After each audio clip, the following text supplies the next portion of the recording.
Hi everybody, this is Dr. Alexander, and I'm going to just record today a quick presentation for you to get you started from or for this upcoming week's Ideals Lab, where we're going to be going through an HENT assessment. HENT stands for head, ears, nose, and throat. You might be wondering why it's not HEENT, like you may have learned or will learn probably with Dr. Melton when we talk about review of systems. The extra E is for eyes. The reason is we're actually going to leave eyes until the third year in Ideals 5. We talk about other eye conditions during the integrated series in the third year, and so it made more sense to do the eye examination separately. However, a lot of the technique you'll learn in this upcoming lab this semester will be applicable then. So let's go ahead and get started. In addition to this lecture, you also need to make sure to review the interactive content on Access Pharmacy.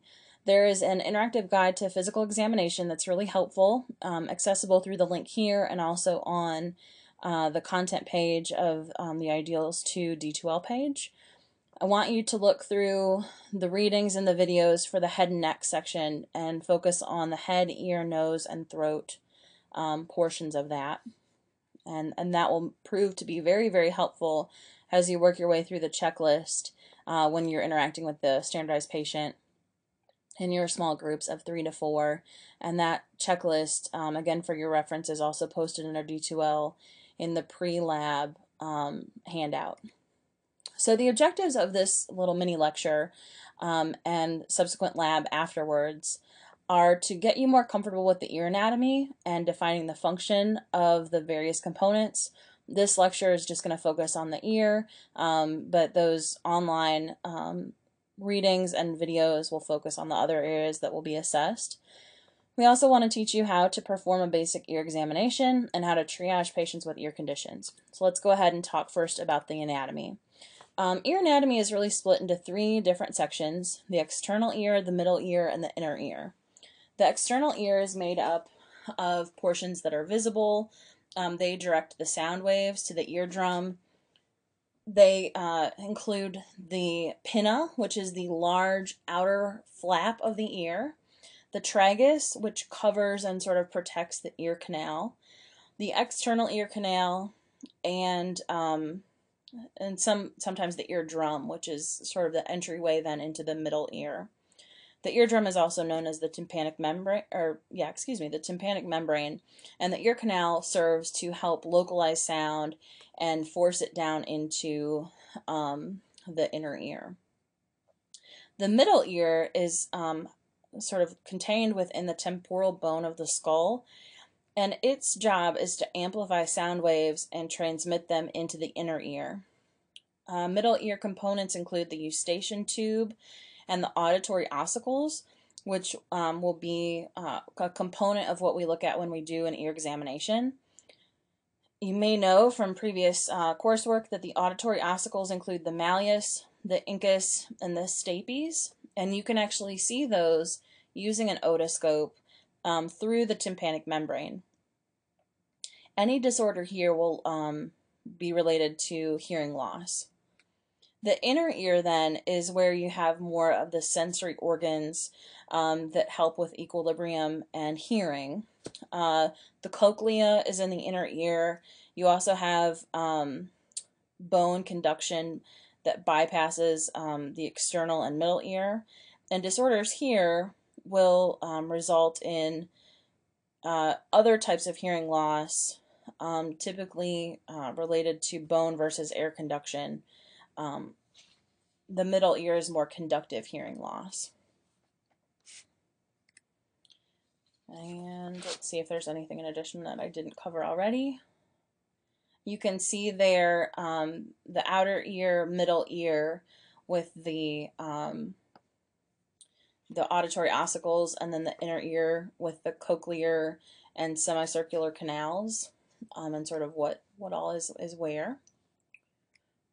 So let's first go to a YouTube link that's going to describe the clinical anatomy of the ear. These links are all put together by a gentleman out of, I believe, Australia or New Zealand. So he will have an accent and is kind of fun to listen to, but really beneficial. Let's look at the clinical anatomy of the ear. Now let's start with this terrific illustration from Gray's Anatomy. The first thing I notice is the external auditory canal and the way that it's sloping downwards. You can see how when it comes to looking at the tympanic membrane with an otoscope, you'd really want to pull up and out on the ear in order to straighten out this canal. The second thing I notice is how small that tympanic membrane is. You can see that you really do need magnification with an otoscope in order to make out the features of the tympanic membrane. The third thing I notice is this thin layer of skin over bone deeper in the canal. You can see why that part of the canal is so sensitive. So the other thing to notice here, of course, is the eustachian tube. And that's the secret passage that was discovered by Bartolomeo Eustachio in the 1500s. You can see here how it runs from the middle ear to the back of the throat, in fact, the nasopharynx, behind your soft palate. And although it looks huge in this illustration, it is in fact closed most of the time unless you're swallowing or yawning. And it's this closed eustachian tube which creates the potential space here of a closed chamber in the middle ear. And we'll see how that's what causes a lot of trouble. The last thing I'll mention here is the ossicle. In fact, the only ossicle that's actually touching the tympanic membrane, and that's the malleus, or the hammer. You'll notice here that the big part of the hammer, I suppose you'd call it the head of the hammer, isn't touching the tympanic membrane. The only thing that is touching the tympanic membrane are the short process of the malleus and the handle of the malleus down here, which forms the umbo, or the dimple in the center of the tympanic membrane. I'd like to use this illustration to show you where the eustachian tube opens into the back of the nose, or the posterior nasopharynx. Right here. You can see it's just above the soft palate and right beside the pharyngeal tonsils. So what does a eustachian tube look like in real life? Well, you're about to see, courtesy of the doctor's show from television. Here there's an instrument going through this woman's nose into the posterior nasopharynx. And that allows us to see into the posterior nasopharynx where the opening of the eustachian tube is. Since she's having trouble with her eustachian tube, what they're going to do here is to deliver an instrument into the opening of her eustachian tube. There it goes. And the instrument is carrying a balloon. There goes the balloon into the eustachian tube. And then the balloon is inflated in the hopes that inflating the eustachian tube will cure her of her eustachian dysfunction. So let's have a look at the auditory membrane as you'd see it looking through an otoscope through the external auditory canal. There's three structures that I want you to be familiar with. The first one is the malleus. More specifically, it's that handle of the malleus with the tip of it actually coming to the center of the tympanic membrane and forming that dimple that we call the umbo. The other part of the malleus that's interesting is the short process, which is right here, and it's pointing out at you as you're looking at the tympanic membrane in this view. The other landmark you should be familiar with is the light reflex, or what's referred to here as the cone of light. It's really just the reflection of the light from your otoscope off the tympanic membrane, and it forms a triangle whose base is at the umbo. So what does a tympanic membrane look like in real life? Well, here's a look, but it's a bit of a cheat because it's not an otoscope, but a miniature video camera with a wide-angle lens. I like it anyway because it doesn't show us the whole tympanic membrane, which is much more like real life with an otoscope. What you do see, though, is a normal-looking tympanic membrane. Up here is the short process of the malleus, and the malleus itself and its handle stretches to the middle of the tympanic membrane where we find the umbo.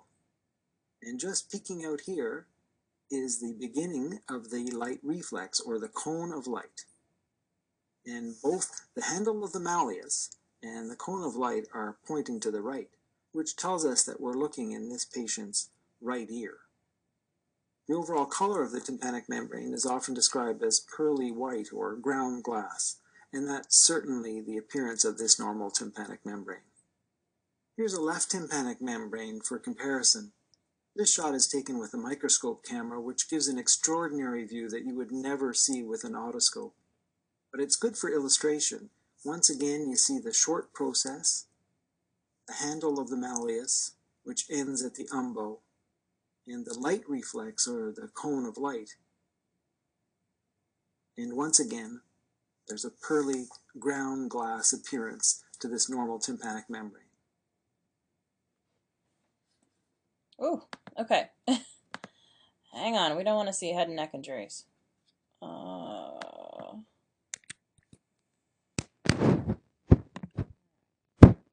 Want to see me browsing people.com. Okay, back to our slide set here. So that was the clinical anatomy of the ear. Now we're going to talk about when home ear exams may be used, just to bring back relevance to OTC.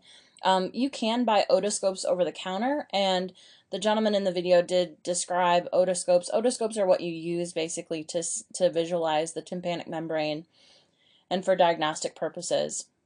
So you may use them if children or adults are complaining of earaches or pain, ringing, dizziness, any sort of hearing loss, or other kind of non-specific signs in children. You typically look at if they're irritable, if they're tugging at their ears, itching at their ears, or if they have trouble sleeping, have a fever, or have any sort of discharge. This is what home otoscopes look like. I will tell you that they are not as high powered as what you might find in a doctor's office, and they certainly won't visualize the tympanic membrane like we saw with those microscope cameras. You'll be lucky to even be able to kind of see the tympanic membrane. So I guess my take-home point is for patients, and you can see for yourself after our exercise on Tuesday, it may not be beneficial for them to purchase these because they may not really be able to fully visualize what they're looking for. Okay, so when we do an ear examination, we want to inspect both the external and internal portions, and the internal portion we will inspect using an otoscope. And then we also test for auditory acuity and sound acuity, or sound conduction. So we kind of test for hearing loss. As far as looking at the external ear, we just kind of make sure that there's nothing abnormal about it. You can see here some examples of cauliflower ear. The gentleman third in from the left has an example of cauliflower ear, which is a hematoma that has to be drained and compressed to reestablish the normal cartilage in the ear, very common among wrestlers. And then you can see another sort of cancerous growth on the far right. And, you know, people have piercings, tattoos, ears can look all sorts of different ways, but that doesn't necessarily mean that there's anything wrong. Things that you'd look for on the pinna itself, so that very outer flap, would be sort of establishing, is it seem to be swollen or enlarged? Is it more red than it should be? Is there any discharge? And is there any sensitivity? And you may palpate to feel if patients are experiencing sensitivity. Then to look at the internal ear, we'll use an otoscope. And essentially what you need to do is straighten out the ear canal, and we'll hear a description of this in a video here in a minute. But you basically pull the pinna up and out to straighten the adult ear canal. Children have slightly different anatomies, so actually in children you want to pull back and down to straighten the canal, and that's just due to anatomical changes.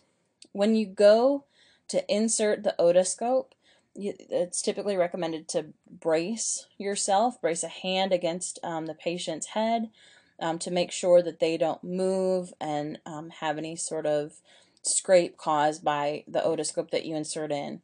You don't have to insert the otoscope very far to be able to see. It has magnification on it, and that can actually damage the very sensitive tissue inside the ear if you stick it too far in.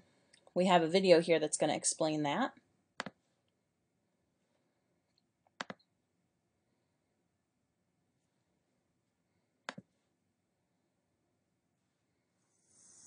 So let me show you my approach to the otoscope exam.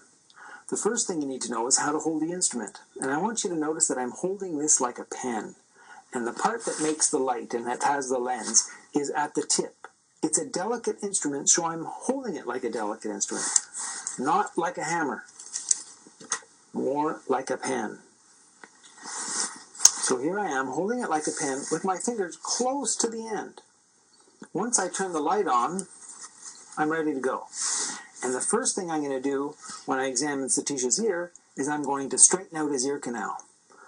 Most of the time this doesn't hurt at all. So I'm going to pull on your ear a little bit there, Tish. Mm-hmm. Okay? Yeah. So now I'm pulling on his ear, and that's what's straightening out the canal. I'm also going to get his head to lean over a little bit. There you go. And that'll make my job easier because the canal is really oriented so that I can see better this way.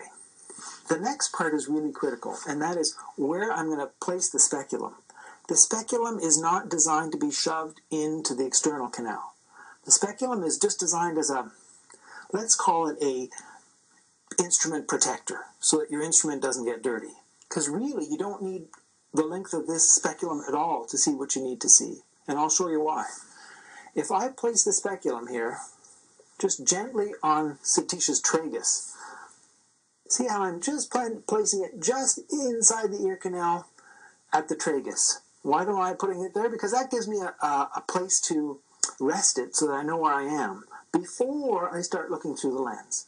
What you want to do is have your speculum stay in one place, not go any deeper than this while you're looking through the lens. So I've got the speculum held at the tragus, and notice also that I have my hand against his cheek. So I'm bracing my hand against his cheek, and if Satish moves his head, move your head a little bit, Satish.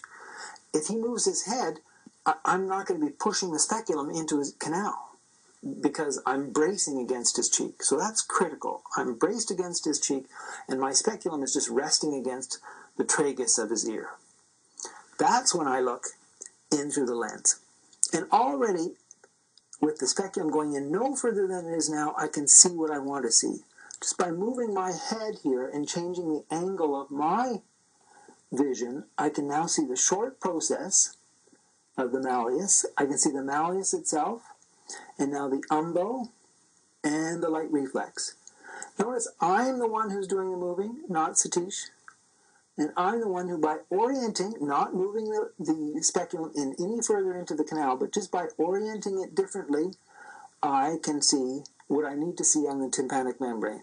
So moving over to the other side, here I am with my otoscope again, but now I'm going to change hands. Now I'm holding the otoscope like a pen in my right hand, and that frees my left hand to pull the ear up and out like I was before. The short process, the malleus, the umbo, the light reflex, all visible from this distance. If I want to get a closer look, I can move in. But really, everything is visible from back here with the speculum barely in the ear canal. Now, of course, it's easier because Satish doesn't have a whole lot of wax in the way. And smaller children will have smaller canals, and they may have an accumulation of wax. But in my experience, by pulling on the auricle and moving it around, you can straighten out the canal a whole lot and really make your life a lot easier in visualizing the tympanic membrane. Better that than trying to shove this long speculum into the ear canal and risking damaging skin or hurting the patient and making them fear doctors for life. Okay, so that was the ear exam.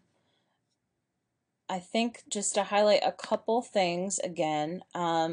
So again, remember, hold it like a pen, delicate instrument, not like a hammer. If you're on the patient's left side, you use your left hand to hold the otoscope and pull the ear back. And again, that was kind of an adolescent child, so in an adult, back and away. And a younger child back and down, and the doctor there chose to do back and up and away. Brace your other hand that's holding the otoscope against the cheek. Doesn't have to go very far in. All of the movement should be you moving up and down to see better, not adjusting the otoscope or having the patient move. And then lastly, just one word of caution. Our otoscopes do have protective covers on the speculum. And unfortunately, they don't usually like lock in. They're not luer locking. They just sort of sit on as covers. So you may have to use the hand that's holding the otoscope to also secure the cover on the tip. And we can kind of practice that during lab. What will you see when you look through that otoscope? Well, here's what a normal tympanic membrane looks like again. As mentioned before, it's sort of a shiny, translucent, pearly gray, sometimes kind of brown glass looking membrane. And you should be able to see the malleus and the Inca, mostly the malleus though, those two auditory ossicles through the membrane itself. The malleus is going to have the long arm coming down. The umbo, again, is typically at the center of the tympanic membrane, and that is the elbow of the malleus. And then the cone of light is basically the reflection of the light source off of the membrane. And so if we drew a line, again, down the malleus and off from the cone of light, we would have an angle that was opening up to the left-hand side. Therefore, we would be looking in the left-hand ear. Left ear. Okay, next one. Oh, computer froze up. There we are. What's abnormal? Well, anything that is more bulging and red, if the cone of light is absent, or if you can't see the bony landmarks, you're probably looking at otitis media, which is an ear infection of the middle ear. So if you look at that top picture, notice that there's no reflection of the light. You can definitely see that it's more red than the previous picture. It looks more angry, more inflamed, and you can't see any of the bony prominences through the membrane. You can also have perforation of the eardrum, which you see on the bottom there, and that's very clearly a hole in the eardrum, and that would be a more emergent situation. Both of these would require referrals. Some children have tubes through their tympanic membrane, and this is common if they have routine ear infections. The tubes are very small. You can see there in comparison to a penny what size they would be. And again, these are very common in younger children, but may be associated with perforation in case of an infection because of that tube's presence. There are more optional videos here just looking at different pathophysiology, terminology, and diagnosis of ear infections, and I would encourage you possibly to look at these in your spare time. Otitis externa is what we talked about in class, or similar to what we talked in class with water-clogged ears. Water-clogged ears are actually a separate category from otitis externa, although they present very similarly. Otitis externa is commonly known as swimmer's ear, and it is from the same risk factors as water-clogged ears are. It just typically has more worrisome signs and symptoms. So you'll see there that the ear canal will commonly look more red and inflamed. There will be discharge. There's typically pain. And in this presentation and in the slides, we kind of use auricle and pinna, so that outer flap of the ear are interchangeable just for your reference. Patients will also sometimes complain of itching, burning, or stinging, as well as hearing loss. And they may have fever if it's gone on for a while. Treatment for otitis externa can be antibacterial ear drops, depending on the severity, oral analgesics, and sometimes topical. In some cases, people will use white vinegar in the affected ear, so similar to what we would see with the OTC products in water-clogged ears. Other prevention is similar to OTC as well, and it's all for the purpose of drying. Otitis media, on the other hand, are infections in the middle ear. Children are more vulnerable to otitis media than adults are, and there's a couple reasons for this. Children typically have eustachian tubes that are smaller. They're typically more level, and they're also straighter in adults, which means that that fluid can collect there and potentially breed bacteria. Children also have larger adenoids than adults do, and adenoids are tonsil-like structures that are just behind the nose and throat. And in children, they tend to be larger, and ear infections can develop when those swollen adenoids block openings to the eustachian tubes. Ear infections are most common in babies and young children, and it's estimated that 3 out of 4 children under the age of 3 will develop at least one ear infection in their lifetime. So very, very common. Risk factors you can see there. Sometimes babies who are born prematurely don't have the immune system that babies that are full term do. Daycare, just because of exposure to more germs. Smoke exposure will reduce their immunity as well. And then pacifier use beyond 6 months of age. Sometimes there's a genetic component. And then for some unknown reason, bottle feeding in a more lying down position. So signs and symptoms for acute otitis media, which is abbreviated AOM, include, similar to otitis externa, a reddened, bulging, cloudy tympanic membrane. However, here you may see an air fluid behind the membrane and discharge. And the kids are probably going to be more irritable, more ear tugging, more systemic symptoms like fever, vomiting, significant irritability, as well as some hearing loss. Unfortunately, these conditions are usually self-limiting. However, we see a lot of times that oral antibiotics are used just to sort of appease the parents and protect from any further infection. And then definitely oral analgesics and antipyretics. And for prevention, there are vaccinations that can help, as well as breastfeeding to sort of boost internal immune factors. How do we triage these patients? Well, basically, if you see something upon visual inspection that looks like red, if there's any sort of drainage coming out of the ear, or if you notice a foreign body, that's definitely a reason for referral on. And depending on what you find, it may be to the emergency room or just to primary care. We're also looking at the location and severity of the pain when you pull on the external ear and any major changes in auditory acuity. And then you want to kind of globally assess whether it affects one ear or both. The experience of drainage, especially have them maybe look on their pillow and see if there's any signs of drainage overnight. Allergies can sometimes affect ear symptoms. So if you remember, Dr. Mossman may have mentioned that people who suffer from cold and allergies and are experiencing congestion may have hearing loss due to their congestion, and so it may not be related to any sort of ear dysfunction. Making sure that they've not experienced this before, and then checking on any sort of recent infection history, as well as asking when did it start, associated symptoms, what patients have tried, what they're currently taking, and any additional health problems.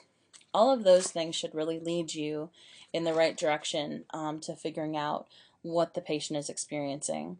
Again, I would encourage you to look back at these ear infection videos. They're with the same doctor that described the visual inspection earlier. I think they would be very, very helpful. Otherwise, make sure to read the Access Pharmacy